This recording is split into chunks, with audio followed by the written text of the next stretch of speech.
And welcome to Law&Crime Now, everybody. I'm Jesse Weber, and thanks for joining us. We're going to start with the conclusion of an intense armed standoff out in Texas.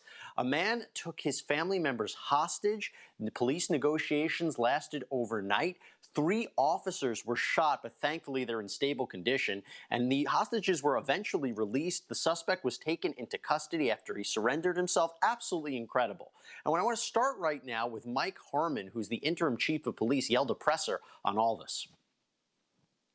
After 16 hours of negotiating with the young man inside of the house, about 15 minutes ago, he did release his brother and his sister and the family pet, a small dog.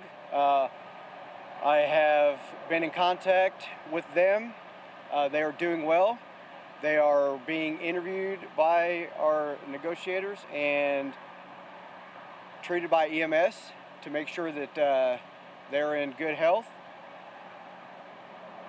This is positive news after 16 hours of negotiations. Our negotiations team has been doing an outstanding job throughout the night and ever since this incident really started. What I do want to say is we're reaching out to this young man to let him know that we want to end this in a peaceful resolution.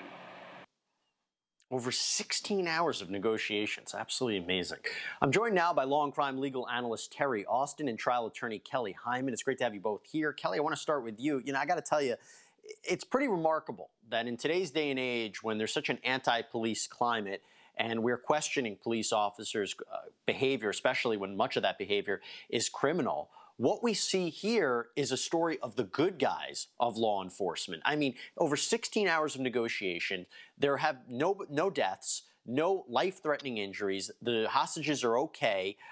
There's a situation where 3 of their officers were shot, and yet they showed restraint, patience. They didn't rush in, and this seemed to have a peaceful conclusion. I'm just amazed at this, and it seems that this is actually a light in such a dark time. What do you make of it?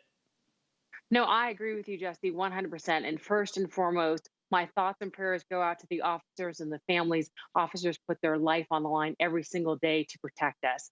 And this is such a great story to show that there are good police out there, and they negotiated for 16 hours and made sure the people inside the house were safe. So thank you for all that you do, officers, every day. We appreciate you. I think that's really well said. Terri, I want to turn to you. We don't know a lot of details about this. We don't even know the names of the officers who were shot, the suspect, the family.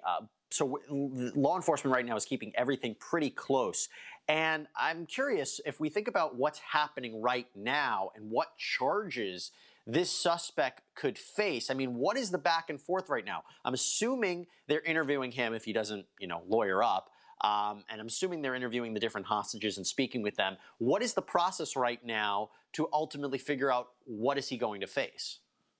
Well, first, I would like to also say job well done. I mean, and in this time when we see escalation, the fact that they were able to de-escalate the situation is really kudos to that police force. Yeah. I think in terms of charges, Jesse, obviously this was the individual's family, but we could see kidnapping charges. We could also see under Texas Penal Code, there are charges that could be brought in terms of restraint, at least against what was happening with the family. As far as the police officers are concerned, obviously he could be charged with, as far as shooting a police officer, attempted murder or assault charges. So there are a wide range of charges that could be brought against this individual.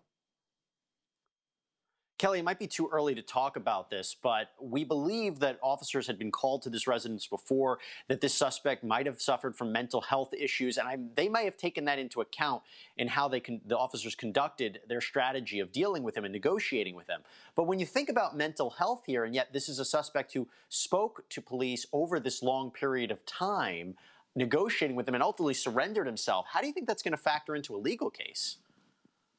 If there's mental health is questioned, then it's always going to be an issue because whether the person had, the intent of what they did or allegedly what they did. So I think it's going to play a key factor in the determination of what charges he's charged with and what crimes.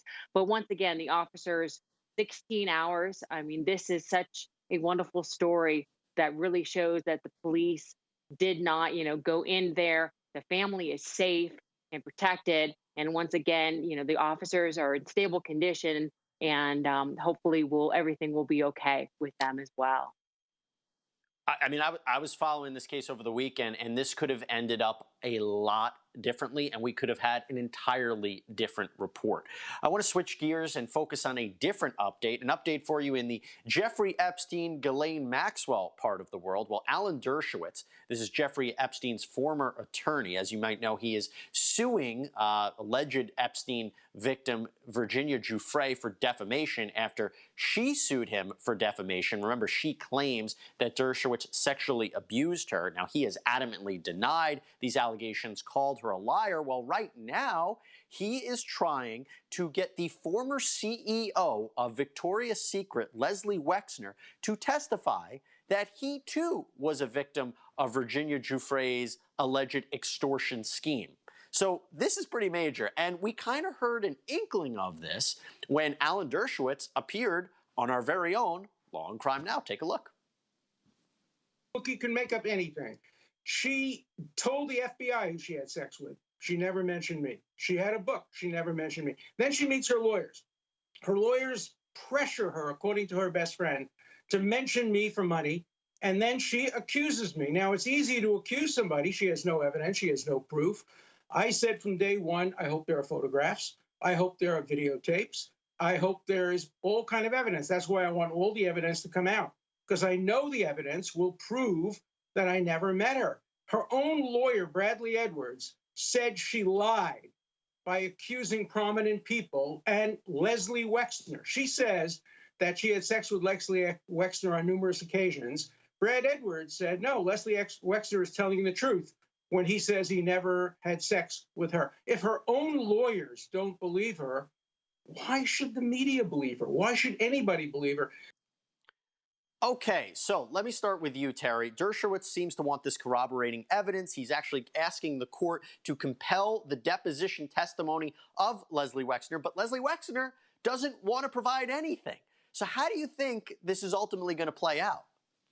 I do think that the testimony will come in because I do think it's relevant and I think it's more probative than it is anything else. It's certainly not prejudicial. One thing I will say about Alan Dershowitz, though, is that he is very adamant. He's defended himself. His story has remained the same. So I think the public is going to want to know, what does Leslie Wexner have to say? Was he, in fact, extorted to say the things that he has said in the past?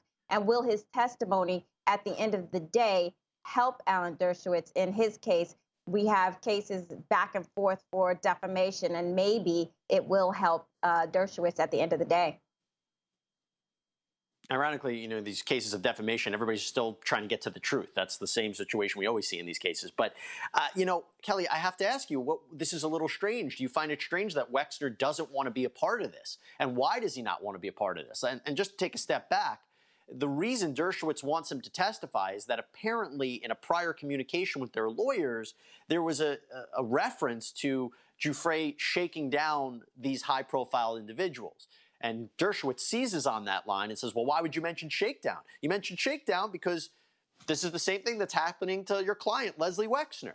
So the idea that Leslie Wexner does not want to be a part of this and is opting out, and I'll read you the language right here from the attorneys. It says, we believe Mr. Wexner has no non-privileged information relevant to a claim or defense on Mr. Dershowitz's allegation of an extortion scheme. Basically saying he can't provide anything that's relevant. What do you make of that, Kelly? I think that's very interesting, but ultimately it'll be up to the judge to make a determination on whether it's relevant or not. And if the judge determines that, it's relevant, discovery is very broad. And if the judge says, yes, it's relevant, then he will have to testify. Now, there might be some kind of scope, and that means there'll be certain subject matters or limited questions in regards to what questions are asked. And maybe this deposition will not be released to the public and we might not find out the information. But ultimately, it'll be up to the judge whether the judge feels that the information is relevant. So it'll be really interesting to see whether or not he testifies or not. Terri, let me ask you this. The fact that Dershowitz is so aggressive here and, is compelling people to speak on his behalf, that he's suing her for defamation. After the time we interviewed him here on Law&Crime, now people came back to me and said they think that he's innocent, that he wouldn't be this aggressive and strong in his words if he really did do this or if he really did have something to hide. Do you think that his strategy is making him more credible? Absolutely, Jesse. There's no question about it. I was here that day that he came on the show, and I listened to his words, and he was adamant, and it's a great public relations strategy to make sure everyone knows that his story hasn't changed. He knows he's innocent. He wants everyone to testify on his behalf. He has nothing to hide. In fact, I just saw a recent interview with him where he says, I have nothing to hide. Please come forward. So I do think that it is an excellent strategy. And I will be shocked, actually, if something to the contrary comes out, some hard evidence to the contrary. Because right now, remember, it's just he said versus she said. Well, I tell you, I know somebody who's watching this carefully, and that's Ghislaine Maxwell. She is going to be sitting in jail for the next year, waiting to see what ultimately happens. And you have to imagine that this back and forth between Virginia Giuffre and Alan Dershowitz is something she's very concerned about. We have to take a quick break, but when we come back, we want to focus on a really horrifying case, Cannon Hinnant. We'll be back.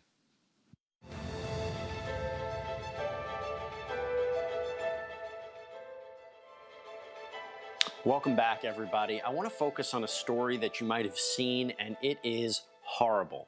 Cannon Hinnant. He is the 5-year-old out of North Carolina who police say was shot dead while playing outside. 25-year-old Darius Sessoms has been arrested and charged with first-degree murder. Now, here's the eerie part. Cannon's father, Austi, had dinner with Sessoms the night before the killing, and they're apparently neighbors. So we don't know what is going on. Now, Cannon's father, Austi, did sit down with a local media affiliate to just explain, is there any rationale, any reason why this would have happened? Take a look. Can you explain why he would shoot your 5-year-old boy? I have no idea why he would kill my son in front of his 2 sisters, his cousins. No idea. Just the night before, Hinnant says he had Sessoms over for supper. They sat on the porch, drank a beer together. Because there was never anything between me and him, any bad blood whatsoever, for him to have a reason to do this. Kelly, I'm in the same boat. I don't understand. From the facts that we've seen so far, this makes absolutely no sense. So what is your reaction to this case? Because I don't think I've ever seen or heard anything quite like it before. Well, it's understandable that the family is really upset and is calling for the death penalty. There's no reason that this individual would have shot a 5-year-old in front of the rest of the family. He clearly has, I think, some mental issues going on or some anger. There has to be some motive behind it because, to take the life of an innocent child, there has to be, at least in my mind, some explanation for it, because otherwise I think we can't really come to grips with how something like this could have happened. Yeah, and we know that there's a GoFundMe page, Justice for Cannon, that's reached, I think the last time I checked, was $750,000. I mean, this is incredible. And so when you mentioned the death penalty, Kelly, what is the reality here in North Carolina that this man, if ultimately tried and ultimately convicted, that he could face the death penalty? That is definitely possible. I mean, this is such a horrific thing. I mean, a 5-year-old innocent boy and his sisters had to watch him being killed. I mean, words cannot express how sad and upsetting this whole situation is. But definitely, if the jury comes back and finds him, guilty of the crime and the death penalty is on the table, that's definitely a possibility. So what do you think here? I mean, you mentioned that what Kelly just said, Terri, is that the sisters, 7 and 8, watch this. And I have to imagine a trial would happen. I mean, not going to happen tomorrow. Might happen a few years down the road, a little older. Are we going to actually consider them to be eyewitnesses to this? We've seen things like this before, but to imagine these young girls explaining what they saw, it's absolutely heartbreaking. It is heartbreaking, and hopefully they are getting some information now, because I think over the course of the years, and I think it will take time to try this case, because oftentimes it takes years, and certainly with COVID-19 it's going to take some time.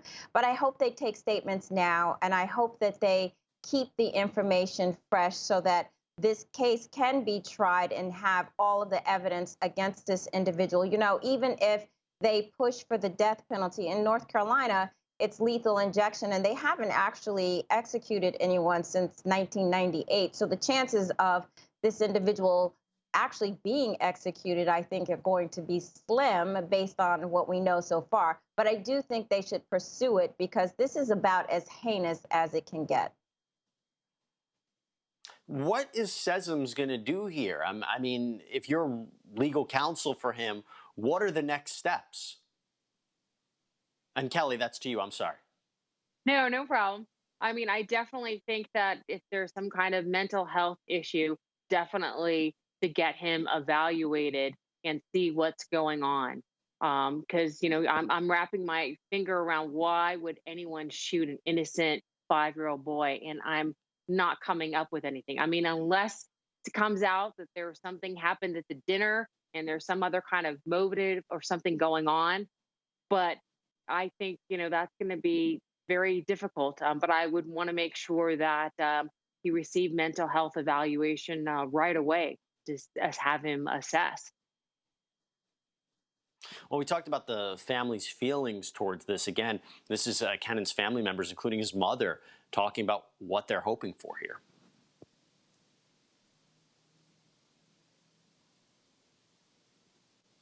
This man took my girls when he took my baby. They know that he's in a better place. While 25-year-old Darius Sessoms is in jail facing charges for killing Cannon, family and friends say there's still justice they want to see.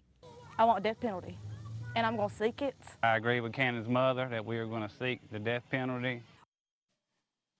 Okay, and now, Terri, here's the weird part about this case. I mean, there's so many weird parts about it, but another eerie part.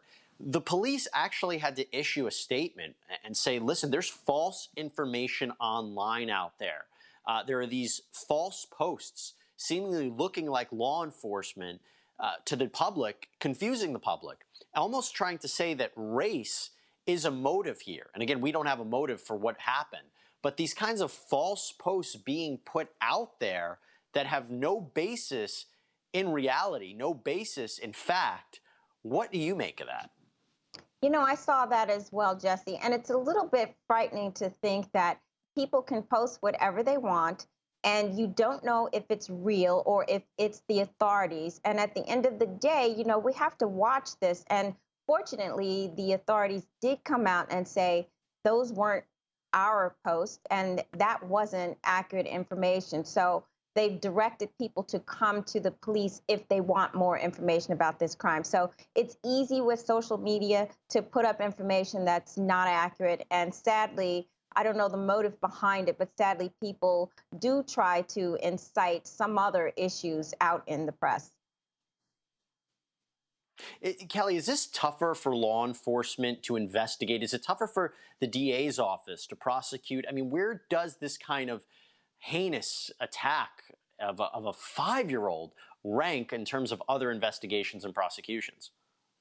Yeah, all investigations where someone innocently dies is horrific. But just the fact that an innocent 5-year-old boy was playing with his 2 sisters and was just shot, I mean, there's no reason for that. So I definitely think that they're going to do everything that they can, to get justice for this little boy. And ultimately, the court will make a determination on what the penalty is for the person that shot him. Terri, what about the family, though? They have to go through interviews for all of this, right? I mean, Austin, the father, is a central figure here. He knew the defendant, had dinner with him. That conversation is going to be dissected. This is going to be, I imagine, more difficult for the family in more ways than one. Absolutely. You know, whenever there's a death in the family, and certainly if it's a child, it is very difficult for any parent to think that their child's death preceded their own death. And obviously, when it's a 5-year-old, that's even more difficult to imagine. And they will have to do interviews. And Jesse, they may even at a certain point be people of interest, because the authorities really have to make sure that they dot all their I's and cross all their T's. And I think they will be interviewing the parents and any other relatives to see if there might have been some animosity between the shooter and the family. So it's going to be difficult. It's a long process. Then, of course, obviously, there's going to be the trial process, and that's going to be even more difficult, where they're going to have to be witnesses at the trial. So it's a very hard process for anyone to go to, particularly when it's your own child. And Kelly, let's just confirm it here. Sessoms is in jail, denied bond. There's no way that he can get out pre-trial, right?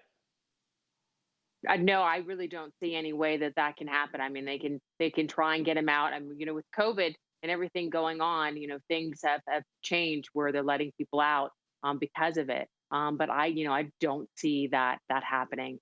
I really don't.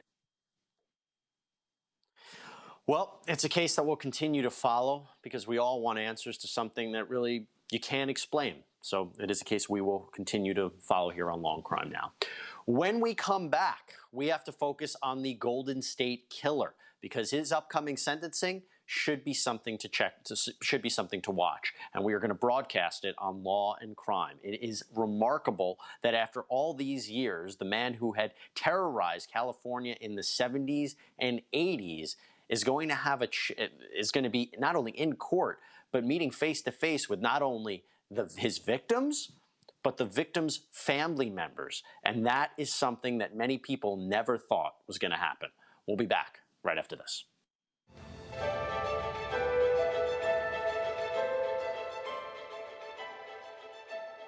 Mr. Deangelo, regarding count 23 and the charge of offense of kidnapping with intent to commit robbery of Jane Doe 10, having occurred on November 7th, 1978 in the county of Contra Costa, a violation of Penal Code Section 209. How do you plead? Guilty.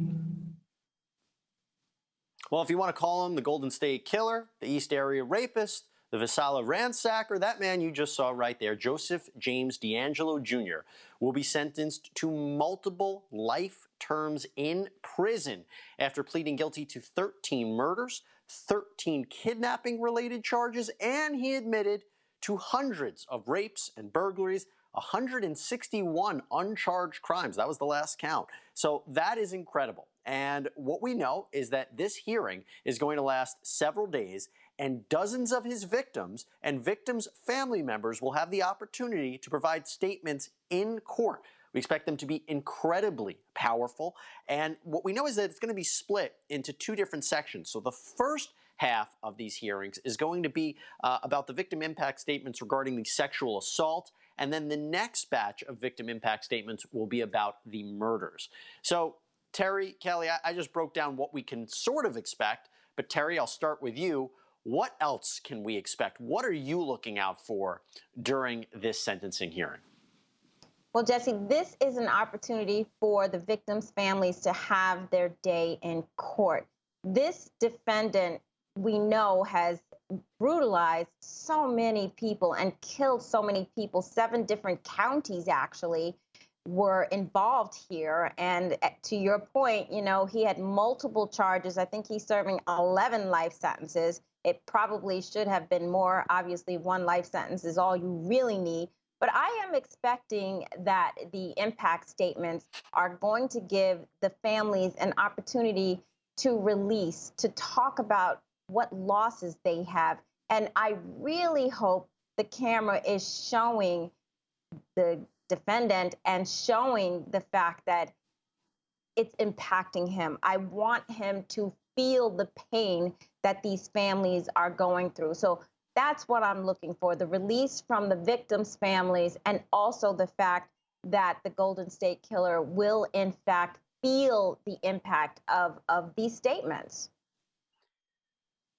Terri, I hate to disappoint you, but you might be not getting that. You know, Kelly, when you look at this guy, he's been accused of faking this kind of incoherent rambling, this kind of confusion that he has, that he doesn't know what's going on, and that he's pure evil. So I have to ask you, do you expect a statement from Deangelo during any portion of this hearing? I don't. I don't expect anything. You know, I think that this is an example of a bad cop. I mean, this is horrific what happened to these women and their families. You hear some of the stories of one young girl who was 15 years old, and this changed her life. She used to do cartwheels out in front. She became very isolated. She had 3 marriages that didn't work out. And now through therapy, and this is going to give her an opportunity to tell her side of the story. So I'm hoping from the victim standpoint and their family that they get some kind of peace from it, no matter how the defendant acts, or in fact, if he gives a statement. But I don't suspect that he's going to say anything.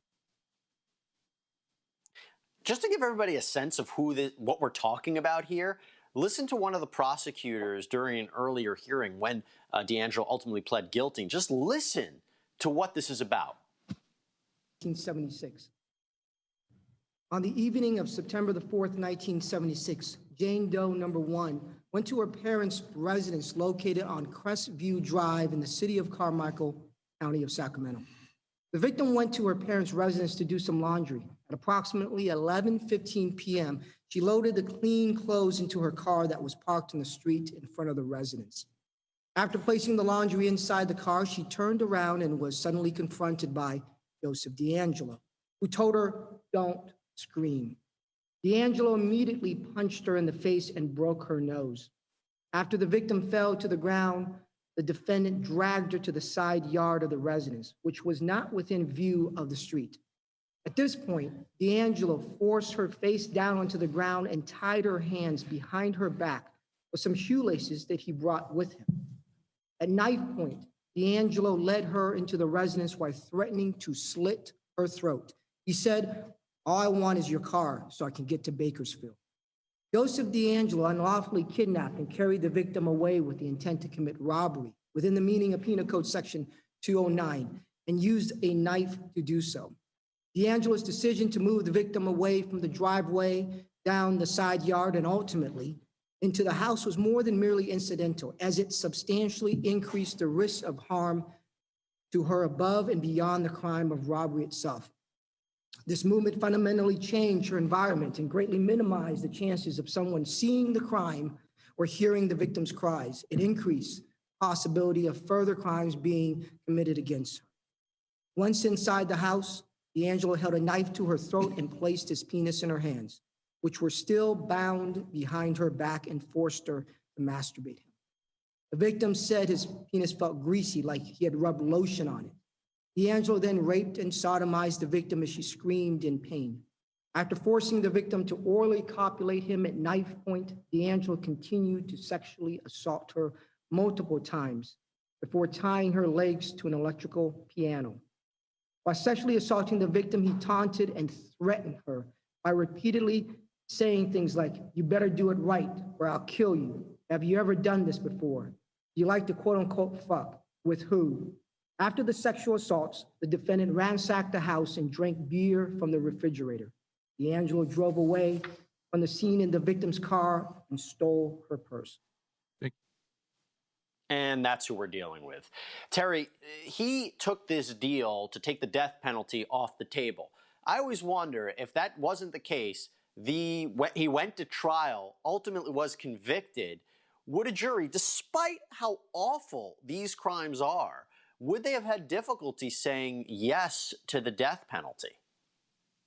Absolutely not. They would have no difficulty saying yes to the death penalty. I mean, we're in California and there's a stay on the death penalty right now, but I do think a jury would come back and say that these crimes were so heinous. The crime that you just heard, she actually got away and, survived, not physically got away, but my point is she was spared her life. And I think that in all of the other cases where he murdered so many people, I think a jury is going to say, look, we need to at least give you the death penalty. And I think he got away with a good deal. Let me just say one more thing about the impact statements. Hopefully some of them will make him think about what his life might be like in jail. The fact that he might be subject to abuse. Not that I'm saying that should occur, but the point is it oftentimes does. And he should be thinking about what could happen. Yes, his life was spared, but he could have a horrible life in jail. Yeah, what life that'll be for him. I want to turn to Joyce Dudley, who's the Santa Barbara prosecutor, another one of the prosecutors in this case. Again, just giving some further details for everybody to know about. In the early morning hours of December 30th, 1979, the defendant, Joseph Deangelo, climbed a fence and entered the back patio area of Robert's condominium. The defendant peered into a bedroom where he could easily see down the hallway and into the master bedroom where Robert and Deborah lie asleep. The defendant then pried open the rear sliding glass door that led into the living room. When the defendant entered the locked Offerman home, he did so with the intent to rape and murder Deborah Manning, to murder Robert Offerman, and to take items from the home. The defendant found Robert and Deborah asleep in bed. He tied both their wrists with white nylon cord. He inserted his penis into Deborah's vagina without her consent and raped her. After raping her, the defendant fired his handgun into the back of Deborah's head. The bullet entered the back of her head and lodged in her brain. The defendant left Deborah lying face down on the bed, with her arms behind her back and her wrists bound with the white nylon cord.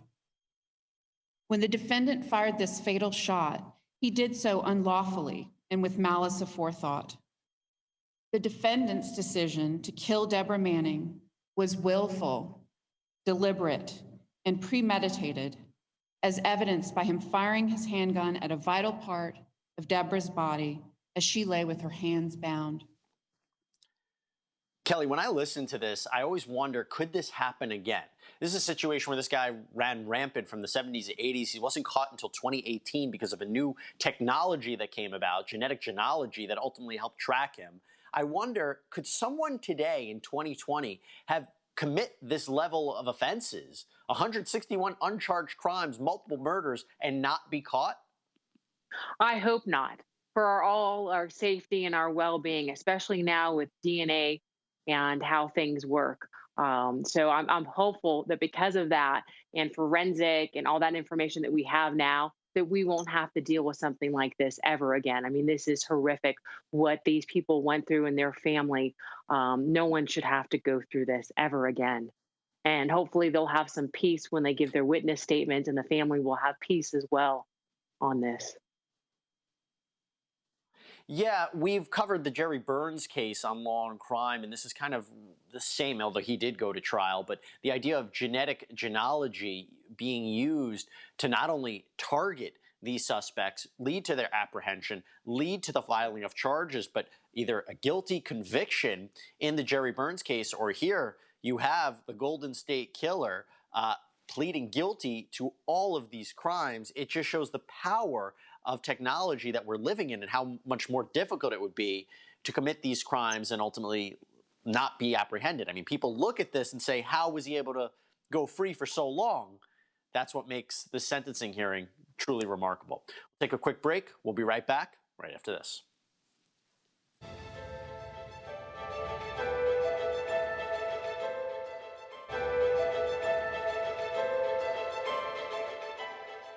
Regarding count 8, the charge of murder of Charlene Smith, that count currently charges an open-ended murder through the allegation that you acted willfully, deliberately, and with premeditation when you unlawfully and with malice aforethought murdered Charlene Smith, which occurred on or about March 13th, 1980 through March 16th, 1980 in the county of Ventura, A violation of Penal Code Section 187, Paren A, murder in the first degree. How do you plead? Guilty. And that's what we're talking about right now. The Golden State Killer, the East Area Rapist, the Visalia Ransacker, whoever you want to call him, Joseph James Deangelo, who will be sentenced to multiple life terms in prison. It is a major development here, and we're talking about what this sentencing could be like. Now, Terri, I want to turn to you because there was a development here where the judge in this case refused the state's motion to actually get in to evidence during this sentencing hearing, these videos of Deangelo in his jail cell, because they have always been adamant that this condition you see him in, this kind of frail, feeble condition, is an act, and that he's just putting this on. And they want to show video of him actually looking pretty okay in jail. In fact, they even said that they had a video of him performing a sex act while watching someone outside of his cell. Let's just sit on that for a second.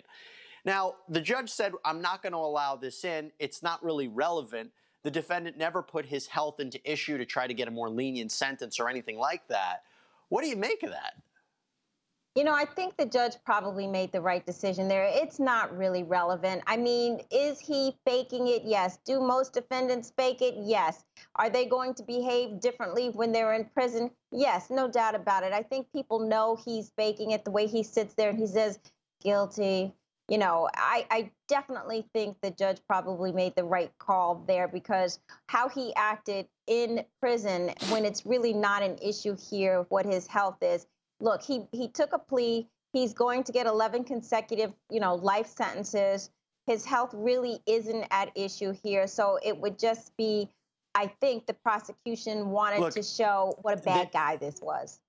How evil he is. They just want to show how evil he is, how everything he can't be, how bad of a person he is. I got to tell you, little side note, watching him with the face mask on, I think it makes him look even more creepier and scarier. That's just a side note, personal opinion. We're probably going to see more of that during the sentencing hearing, but just give you more of a sense of who we're talking about. Here's Venus Johnson, the Contra Costa County prosecutor, another prosecutor in this multi-jurisdictional prosecution, talking about the crimes of Deangelo. The following is a factual basis for count 72. On June 25th of 1979, in the city of Walnut Creek in the county of Contra Costa, the victim was home with her sister and father, Jane Doe, number 49. She and her sister went to bed at around 9:30 or 10 o'clock p.m., and her father had gone to bed a little later, around 11, all in their own respective bedrooms.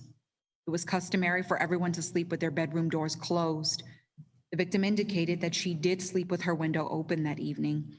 She wore a full-length nightgown to bed and cotton underwear. At some point in the middle of the night, a man jumped on her back. She was asleep in her bed. He put his hand over her mouth and said, quote, "Don't say a word. I'm not going to kill you. All I'm looking for is money. All I want is money." She could feel the sharp point of the knife being put to the side of her neck. He pulled her comforter back and told her to place her hands behind her back. She complied. She could feel her hands being tied tightly with some type of twine or rope. He then got off of her bed and covered her entire body, including her head, with the comforter. At some point during the sequence of events, her feet were tied together as well. At this point, she turned to see the male, Joseph Deangelo, the defendant, in her bedroom. She observed his clothing and could see that he had a light-colored mask over his head. At that point, she was left alone for a few minutes as he rummaged through her bedroom. She was threatened again not to say a word.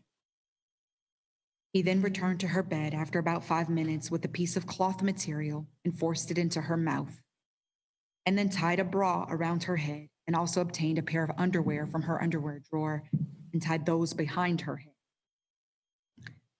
She was not blindfolded at this point. The defendant commanded her to keep her head down and not to look at him. He continued to say that he was looking for money, and at this point, she saw what she believed to be a flashlight after seeing momentary flashes of light in her room. He then found a table lamp in the room and turned it on and continued to rummage around her room and said, calling her out by name, "Just do what I want and I won't hurt you." She then heard what sounded like someone applying baby lotion or hand lotion either to their hands or some portion of their body. Defendant returned to her bed, straddled her body, and placed his penis in her hands, which were still tied behind her back, and told her, quote, "You rub my cock, and you better make it good or I'll kill you." She did as she was told. He then directed her to turn over on her back, and she complied. He removed the ties from her feet and reached under her nightgown, pulling her underwear down, and asked her something to the effect of, in a direct quote, had she fucked or done this before?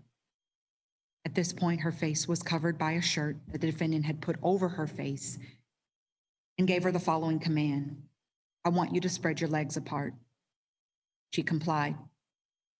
He got on his knees and maneuvered her legs on each side of his body, and then penetrated her vagina without her consent.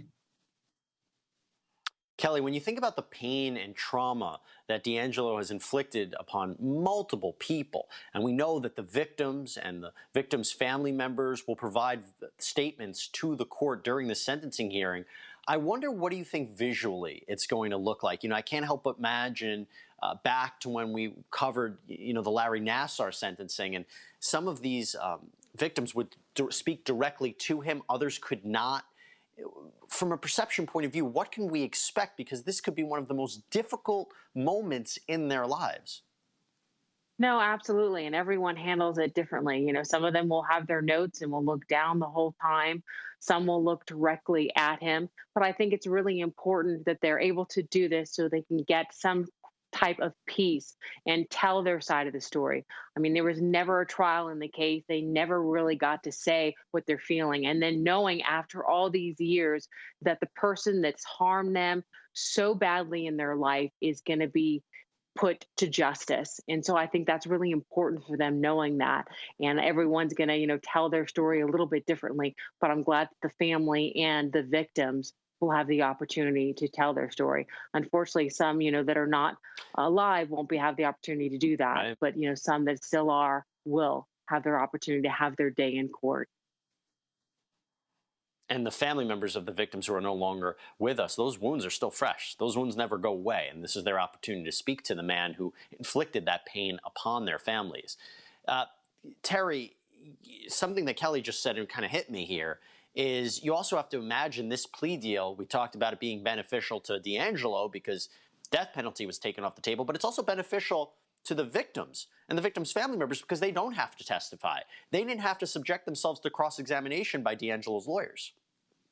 That's right, and that did save them embarrassment, that saved them difficulty in testifying, God bless you, that saved them actually, the pain and suffering that they would have to go through for a blown out trial. And there's no guarantee what could happen with a trial. So I think in taking a plea deal, it's better for everyone all around. I think it really ties up all of the loose ends. We know for a fact that when he actually pled guilty to some uncharged crimes. And I think it's good for the authorities to close those cases as well. So it is a good situation for everyone. Obviously, he is not going to get the death penalty, so there is that. But at least it does put some closure, and it avoids the victims' families from having to testify.